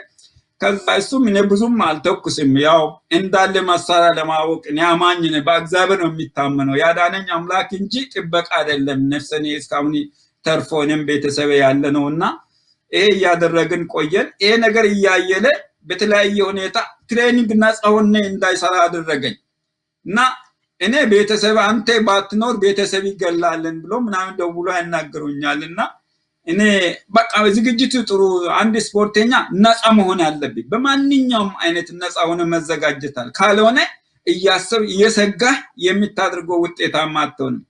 በቃ እኔንም እንደዚህ እያደረጉኝ ያሉት እያስፈራሩ ቤተሰብም እያስፈራሩ ነውና እኔ ሰላም አላገኘው ሰላም የለኝምና ስለዚህ ባለቤቴም ልጆችም እንደዚህ እየዛቱብኝ ስለሆነ ብዬ ከኦሎምፒክ ቲም ወጣው። በቃ ከሆቴል ወጣው ከካንዲዴት ወጣውና ባርሴሎና ኦሎምፒክ በዚህ በስጋት ምክንያት ይሄ ብቻ አይደለም ማስፈራራት ብቻ አይደለም።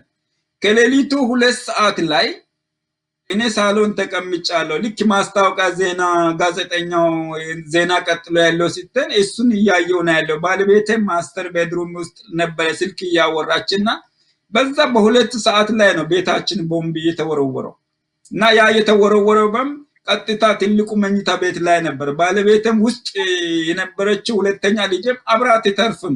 ግን እንዳልኩት የተናገርኩት የምንታመነው አምላክ እግዚአብሔር ባለቤቴን ውስጥ ያለችው ልጅንም እኔንም ክብሮሰንም የትንሹ ልጃችን የ3 ዓመት ልጅ ነበረ ጋሮ ዘባኛ ጋሮ ነበረችና እኛ ተረፈን። ግን ቤቱ ፈራረሰ። ፍንጥጣሪ አልፎ መስታወቱን ሁሉ ጨርሶ ግድግዳ ቦዲሷል። መኝታ ቤቱም ሳሎንን እንደዛ ነው። ፍሬንች ዶር እንዳለ ነው ረገፈው። 1 ሚኒት መስታወት አልቀረም። ፍሬንች ዶር ፊት ለፊት ሚኒባስ አለ እሱም እንዳለ አመድ ነው ሆኖ እግዚአብሔር ግን በእግዚአብሔር አምሳል እግዚአብሔር ስለሰራን እኔና ቤተሰቤ በጣም ተረፍን። ምንም ፍንጥጣሪ ሳይነካ ተረፍን እና በዚህ ሁኔታ ነበረ ያን ሁኔታ ያጋጠመንና የነበረንበት ጊዜ የባርሴሎና ኦሎምፒክ 2 ኦሎምፒክ አለፈን ማለት 8 ዓመት ማለት ነው እና ሌላ 3ኛ ኦሎምፒክ ባርሴሎና ነበረ የተካፈልኩት። እሱን ሚኒማም ጥቼ ግን እሱ ላይ የአትላንታ ኦሎምፒክ 1996 ላይ ጥሩ ዝግጅት አድርገናል በጣም እና ያው አሸነፈችው ጀግና አትሌታችን ፋጡማ ሮባ ከኛ ጋር ነው የተዘጋጀችውና በእውነት ውጤቷም የነበራት ሁሉ ገና ውጤት እንደምታመጣ እንደምታሸንፍ ግምት እንሰጥ ነበር። እኛም ራሱ ከኛ ተከትላ በጣም ነበረ የዛን ጊዜ የተዘጋጀ ነው። እሷ መጀመሪያ መክፈቻ ላይ ነው የተወዳደረችው አትላንታ። በጣም ያለኛ ሙቀት ነበረ 96 ዲግሪ ፋራናይት ነበረ። እኛ ማራቶን ቲሙ መጨረሻ መዝጋይ ላይ ነው የምንሮጠው። ኦሎምፒክ መሄድ አልነበረብን። ቢያንስ 4 ቀን ወይ 5 ቀን ሲቀር ነበር መሄድ የነበረብን። ቴክኒካሊ የመሪዎች ችግር የተነሳ አትላንታ ማራቶን ቲሙ መጨረሻ ላይ ለምንሮጠው አስገቡን መሃል ከተማ። በቃ ላብ ይወርዳል፣ ውሃ እንጠጣለን፣ ጥሩ ዝግጅት የምናደርግበት ቦታ የለም። በሙሉ የወንዶች ሁሉ ኮንዲሽናችን ወረድን 15 ቀን ውስጥ እዛ ሙቀት ውስጥ ሄደን እና በዚህ ምክንያት ነው ወንዶች ውጤት አልባ ሆነን የመጣ ነው እዛና ፋጡማ መጀመሪያ ላይ መክፈቻ ላይ ስለሮጠች አሸነፈች በጥሩ ውጤት በጣም በርቀት። እኛ ግን ሁሉ እንትናችን ወረደ፣ ኪሎ ጨመረን፣ ውሃ ነው የምንጠጣው በዛ ሁሚዲቲ ሙቀት ውስጥ። በዚህ ምክንያት ነበረ የአትላንታ ኦሎምፒክ ሳይሳካን የተመለ በጣም አዘንኩ። ከዛ አትላንታ ኦሎምፒክ በኋላ ሩጫ ሮጥኩም። ቻንስ ይሄ እድል ነበረ፣ ይሄ እድል አልሆነም። ከዚህ በኋላ እኔ ወይ አሰልጣኝ ወይ ሌላ ስፖርት ሙያዊ ሰራለሁ ብዬ ራሴ ከሩጫው እግሬም ጉልበት ድሮ እግር ኳስ ሲጫወት የወደኩት ያመኛል ብዙ ጊዜ ዝግጅት ሲያደርግና በቃ እኔ አሁን ከዚህ በኋላ የነ ቻንስ አድርጌ ነበር ያልሆነልኝ ከዚህ በኋላ በሌላ ሙያ በማሰልጠን ይሁን በፌደሬሽን ሌላ ስራ ብዬ በራሴ ውሳኔ ከአትላንታ ኦሎምፒክ በኋላ መደበኛ ለጤና በስተቀር መደበኛ ሩጫ አልሮጥኩም ከዛ በኋላ ነው ሩጫ ቆምኩት እና በዚሁ 2 ኦሎምፒክ አለፈኝ አንድ ኦሎምፒክ ቻንስ እሱም ደግሞ ቴክኒካሊ ካዘጋጂ እና ከዚህ ቀድሞ በመሄዳችን ውጤት አልባ ሆነን ይሄው ነው መጭስ በኦሎምፒክ ዙሪያ ያለው አዎ እንዳልከው የባርሴሎና ኦሎምፒክ አሳዛኝ ታሪክ አለው ከህይወት ጋር የተያያዘው ለአንድ ስፖርተኛ ደግሞ ወሳኝ መድረኩ የብዙ ልፋት ልምምድ ውጤቱን ማየት የሚፈልገው ኦሎምፒክ ላይ ነው እነዚህ የኦሎምፒክ ውድድሮች ቀደም ሲል በተቀስከው መንገድ አለፉ የነበረው ጫና አሳዛኝነቱም በተለይ ከአትሌቶቻችን ጋር ተያይዞ እንዳልከው ሻምበል ምሩጽም በኋላ ላይ ከፌዴሬሽን ጋር ባለመግባባት በጣም አዝኖ ለስደት ተዳረገ አትሌት በላይነህ ዴንሳሞም ከባርሴሎናው የዘረፋና ይሄ ያደጋ ጉዳይ በኋላ ለመሰደዱ አንዱና ዋነኛው ምክንያት አገሩን ጥሎ ለመውጣቱ ይሄ ችግርና አደጋ ነበር የሚል ነገር አለ እሱ ነገር እውነት ነው ወይ ለመሰደዱ ዋነኛ ምክንያቱ እሱ ነበር ወይ ከዛ ውጭም ደግሞ በወቅቱ አገርክ ለዛ ክብር ለዛ ደረጃ አብቅታል ግን የመንግስት ለውጥ የሚደረግበት አካባቢም ቢሆን ላንተ ጥበቃ የሚያደርግ ወይም ያንተን ደህንነት የቤተሰብህን ደህንነት ህልውና በኃላፊነት የሚከላከል መጥፋቱ እንዳልከው ከሻምበል ምሩጽ ሽጉጥ እስከመዋስ እንግዲህ አለመታደል ሆኖ ነው እንጂ እኮ አትሌቶች እኮ ሽጉጥን የምታውቁት ሩጫ ላይ ነው ለማስጀመር ብቻ ነው ማንም ላይ መተኮስ ፍላጎትም የላቸውም ከማያቸው አንፃር ከዛ አንፃር ምን ይመስል ነበር አገርን ጥለህ ስትወጣ የነበረው ስሜትና ያ የዘረፋ ሂደቱ የፈጠረበት ተጽዕኖ የሚለውን ባጭሩ እናንሳሱ በእውነት ተወለ በጣም ያሳዝናል ይሄ ታሪክ ያው ረጅም ዓመት ስላለፈ ነው እንጂ በጊዜው የሚያስለቅስ ነበር ህዝባችን ቢሰማም ያለቅሳል ምክንያቱም ጥሩ አነበርም የተሰራው ነገር እግዚአብሔር እውነት የምናመልከው አምላክ እድሜ ጨምሮልኝ እንጂ ያልተወራ ያልተነሳ ነገሮች አለ ተወልደ ምክንያቱም እኔ ሚኒስተር አይደለሁም ከሚኒስተሮች ጋር እንኳን ተይዤ መከላከያ ሄጃለሁ የዛን ጊዜ ገና ያልተነገሩ ገና ያልተናገርኳቸው ነገሮች አሉ እና አምላክ እግዚአብሔር ነው የጠበቀኝ እንጂ በብዙ መልክ እኔ የሚኖር ሰው አልነበርኩም የደረሰ ነገሮች ሁሉ ግን እግዚአብሔር ትኖራለ ብሎ እድሜ ሰጥቶኝ አሁን ዛሬ ሆኜ ስለ ሀገሬም ስለ ራሴ እናገራለሁ እና ነገሮቹ በትግስት ስላሳለፍኩ ነው ሁሉ ነገር የነበረውና በዚህ ላይ የተሰደድነው የዛን ጊዜ ነበር የሚያሰድድ ነገር ነው በእውነት አንድ ሯጭ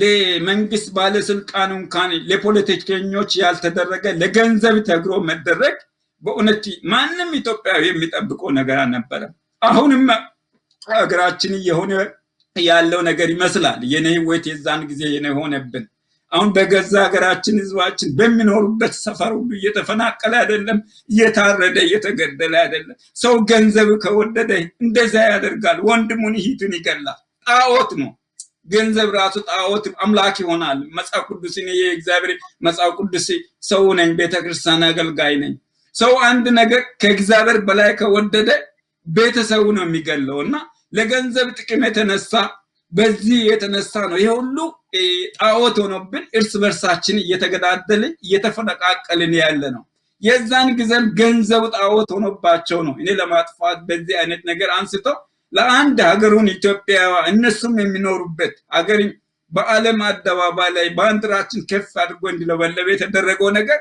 የሚታሰብም አልነበረም ቦሩሮ ቤት መምጣትና እኛን ለመጨረስ ማሰብ ግን ሰው አይኑ ላይ ገንዘብ ላይ ከሆነ ጥቅም ላይ ከሆነ ያው አይተናል ስንት ሰዎች ህዝባችን ተገዳድለዋል ገድለዋል ስንቶች ሰዎች የምንወዳቸው ምስኪን ሰዎች አተናል አሁን በየጊዜ እየተላቀስን ነው ያለነው አሁንም ያለነው ግን እግዚአብሔር እኔ አጥፎኝ ተርፌ ነው ያለው የዛን ጊዜ አንደኛ በጣም ያሳዝናል። የፈረሰው ቤት መጥቶ ቤተን አባዲና ወይም ይሄንን ቪዲዮ ያነሳ ሰው አልነበረም። ሌሊት ነው፣ በ2 ሰዓት ላይ ነው የተመታው። በእውነት ተወልደ ከዛ ጀምሮ እኔና ባለቤቴ ልጄ ክፍት ቦታ የፈረሰው ቤት ነው ቁጭ ብለ እስከ ንጋቱ ድረስ ያደር ነው።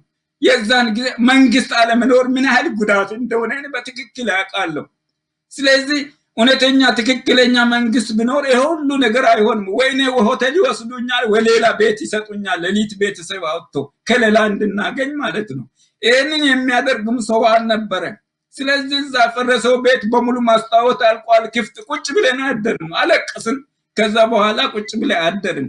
የፈረሰው ቤት ያፈረሰው ቤት እንደገና ለመስራት እንርዳ የሚሉ እንኳን ቅን የሚተባበር በጎ የሚያደርግ ሰው አልነበረም። ስለዚህ ብዙ ብር የለንም እና እኔ ቦታም አልተሰጠም መሬትም አልተሰጠም የዛን ጊዜም እስካሁን እና ያቺ ሮጬ የለፋው ሀገርን እያስታወቅ ያገኘሁትን ቤት ፈረሰ። በተለያየ ሁኔታ ጉዳት ደረሰ። ያ ቤት ለመስራት ራሱ ሌላ ብር እንደገና መፈለግ ነበረብን። ያ እንደምን ፈልገ ፈርሶ እንዳይቀር ፈልገን በቂ ብር አልነበረኝ። ቤታችን ማስታወቱ የተበላሸው ብረቱ የተጣመመ ሁሉ ሰራን። ከዛ በኋላ አይዟቸው የሚል ሰው ስናጣ ባለቤቴ ጋር ተመካከርና በቃ ከዚህ በኋላ አሁንም ይገሉናልና እግዚአብሔር ያትርፎናል የምናመልከው አምላክ ወደ አንድ ሀገር እንሂድ ብዬ ነገርኳት። ስላት ጊዜ ወዴት እንሂድ አለች። ጃፓኖች በጣም ይወዱኛል፣ ማራቶን ራጭን በጣም ይወዳሉና ስለዚህ ወደ ጃፓን እንሂድና መጀመሪያ ጉብኝት እንየው ጎብኝተን አልኳት። ከዛ ጃፓን ጓደኛ አለ ፕሮፌሰር ነው ጃፓን ሀገርና እሱ ኢንቪቴሽን ላከልን። ሄድንና ጃፓን ዞረ እያየን ኢሌታታ አንድ ቀን አንድ 37ኛ ፎቅ ሆቴል ነበርና ባለቤቴ ጋር የሚያሳዝነውና የሚያስቀው ነገር ነው። አንዱን ደግሞ የእግዚአብሔር አልፈቀደም ለበጎ ነው የሚባለው አንዳንድ ነገሮች እንደዚህ ሲያጋጥም ቅድም እንዳልኩና ሌሊቱ 8 ሰዓት ላይ ቶኪዮ ነው መሬት መንቀጥቀጥ ተነሳ፣ እኛ ተኝተን። ስለዚህ የመሬቱ መንቀጥቀጡ በጣም ህንጻው ሼክ ያደርጋል። ባለቤቴ ተነሳና ማልቀስ ጀመረ። በቃ እዚህ ሊሞት ነው የመጣሁት፣ እዛም እግዚአብሔር ሞት አተረፈን፣ እዚህ ደግሞ በሌላ መሬት መንቀጥቀጥ አለች። አሁን እሷ ለማጽናናት እኔ ፍርሃት ቢኖረኝም አይዞሽ መውረድም አንችልም፣ እንደገና ረጅም ነው፣ የትኛ ማድረግ አንችል፣ ግን እግዚአብሔር ያተርፈናል፣ እንጸልያለን በዚሁ አይዞሽ፣ ምክንያቱም ቶሎ ህንጻ አይፈርስም ጃፓን ሀገር መሬት መንቀጥቀጥ ኃይለኛ ይመጣል ተብሎ ቀደም ብሎ ጥንት ስለተነገረ ከመሬት ውስጥ ጀምሮ በብረት ነው የሚሰራው እና ኃይለኛ ካልሆነ ምንም አይሆንም ብዬ እሷ ለማጽናናት ያህል እንደዚህ ተናገር። ከዛ በኋላ ብዙ ስጋት ሼክ አድርጎ ብዙም ጉዳት ሳይደርስ ህንጻው መሬት መንቀጥቀጥ ቆመ። ከዛ በኋላ ባለቤት አልተኛም እዚሁ አለች። ምን እንሆን ሎቢ ወርደን ቁጭ ብለን እናድራለን እስኪነጋ ድረስ። ሁለተኛ ረጅም ፎቅ ላይ አገር ቤት እስኪመለስ ድረስ አንተኛማ። አንደኛው ምንድነው በቃ ቢሞት ሀገር ቢሞት ይሻለኛል እንጂ በቃ ሁለተኛ ውጭ ሀገር አልሄድም እዛው እግዚአብሔር ይጠብቀን ብላ ወሰደች። ሐሳባችን ውሳኔያችን መውጣት ነገር መሰደድ ቆመ። አሁን ወደ አሜሪካ የመጣሁት ሰዎች የዛን ጊዜ የተያያዘ መስላቸዋል። አይደለም። እኔ በፊት ለሩጫ አሜሪካ ስመጣ አሜሪካን ሀገር ልጆች ለማስተማር እንደዚህ በታዋቂነት ነዋሪነት ካገኘው ለምን አጠይቅም ብዬ ሳማክራቸው ይፈቅደዋል፣ አንተ ታዋቂ ሰዎችን ይፈቅደዋል አለ። ከዛ አመለከትኩት፣ የቤተሰብ ጋር አመለከትኩት ኢሚግሬሽን እና ጊዜው ጠብቆ 2 ዓመት ውስጥ በቃ እኔ ማንነቴ ካወቁ በኋላ በመንግስትም ድጋፍ እና ከአሻራ ከፖሊስ ከወንጀል ነፃ መሆንን እኔ ማንነቴ የታወቀ አትሌቲክስ የአሜሪካን ስፖርት እንትኖች ድጋፍ ወረቀት ጻፉልኝ። ከዛ በኋላ በ2 ዓመት ውስጥ በቃ ነዋሪነት አንተና ለቤተሰብ ሰጥተናል ብሎ በሰላም ነው በስደት መጣ ነው። ስደት ካለፈ ወደ 15 ዓመት በኋላ ነው ወደዚህ የመጣ ነው። የዛን ጊዜ ስደት ለመውጣት ፈልገን ነበረ፣ እግዚአብሔር አልፈቀደም። የቶኪዮ መሬት መንቀጥቀጥ ምክንያት ሐሳባችን ካንሰል አደረገ። እግዚአብሔር ጠብቆን ያው እስካሁን ያለንና ታሪኩ በጣም ብዙ ነው። በጣም አስተማሪም ነው አሳዛኝም ነው። ቀደም ሲል እንዳልከው አትሌት በላይነህ ዴንሳሞ የነበረው ውጣ ውረድ አሳዛኝ ነው። በእርግጥ አልፎ ደግሞ አሁን ታሪክ ሆኖ እንድናወራው እንዳልከው ፈጣሪ ስለፈቀደ በሱ እንጽናናለን፣ እንደሰታለን። ከዛ ውጭም ጥቂት ስብስቦች ጥቂት ቡድኖች የጀግናን ውለታ ዋጋ ያልተረዱ በተለያየ ዘመን በተለያየ ሙያ ሀገራቸውን ያገለገሉ ለሀገራቸው ብዙ የሰሩትን ሊያሳዝኑ ይችላሉ። አብዛኛው ኢትዮጵያዊ ግን የጀግናን ክብር የጀግናን ውለታ አይረሳም እና አንተም በሙያ ለሀገራችን ያደረከውን አስተዋጽኦ ኢትዮጵያውያን ሁሌም ከፍ አድርገን ስንዘክር ስናከብር እንኖራለን እና ይሄን አትስተውም ብዬ አስባለሁና የበርካታ ኢትዮጵያውያኖች ፍቅርና አክብሮት አለ። አትሌት በላይነህ ዴንሳሞ ስለሀገሩ ባበረከተው በዛ አሳዛኝ መልኩ ብትወጣም የኢትዮጵያ ጀግንነት ግን አብዛኛው ኢትዮጵያዊ አይረሳም፣ ሁሌም ይዘክራል። ከዚሁ ጋር አያይዘን ከዚህ ስሜት በተወሰነ መልኩ እንድንወጣ በላይነህ ክብረ ወሰንን እንግዲህ የፖሊስ ፕሮግራም ስሟን ለአድማጮች ስም አውጡላት ተብሎ ክብረ ወሰን ተብላ ታሪኩም ቀደም ሲል ከሮተርዳም ድል ጋር ተያይዞ የመጣ ነው። አብዛኛው ኢትዮጵያዊ ስለ በላይነህ ሲነሳ ያውቃል። ከዛ በኋላስ የቤተሰብ ህይወትን እናንሳ። ምን ያህል ልጆች አሉ? አሁን በላይነህ ህይወት በስደት ባልፈለግከው መንገድም ብትወጣ እንዳልኩ የሻምበል ምሩጽ ማወጣት እጅግ አሳዛኝና ልብ የሚነካ ነው። የሻምበል መሐመድ ከድር ማወጣት እንደዚሁ ሀዘን ያለበት ነው።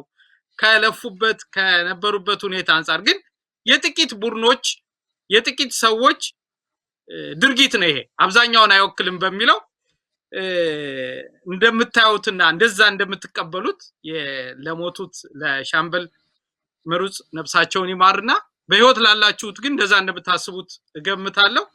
በላይነህ ከዚሁ ጋር የማጠቃለያ ሐሳብክን ማስተላለፍ የምትፈልገውን አጠቃላይ እናንሳ ጠቅለል አድርገን። አመሰግናለሁ ይሄን እድል ስለሰጠኝ። ከዚህ በኋላ ኢትዮጵያኖች እየተበደሉ እየተፈናቀሉ ከሀገር እየተሰደዱ መኖር የለብንም።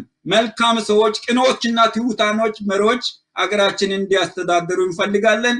የሚፈልገው ጸሎቴም መልእክቴም ይሄ ነው። እኔ አመሰግናለሁ። በጣም ነው የማመሰግነው አትሌት በላይነህ ዴንሳሞ።